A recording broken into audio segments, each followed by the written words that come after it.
தோன்றும் பாதைகளில் எல்லாம் பின்னிலே தாங்கிடும் உள்ளங்கை அழகு. அப்ப நான் கேட்டப்ப இறக்கத்துல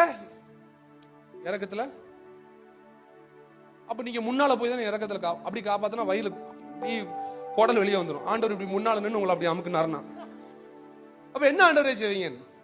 சறுக்கலாய் தோன்றும் பாதைகளில் எல்லாம் இங்க பாருங்க, பின்னலாய் விரல்கள். நான் எந்த நிலை என்றாலும் என்னை விட்டு போகாமல் நிற்பதெல்லாம் உம்மல். எந்த நிலை என்றாலும் நிற்பதெல்லாம்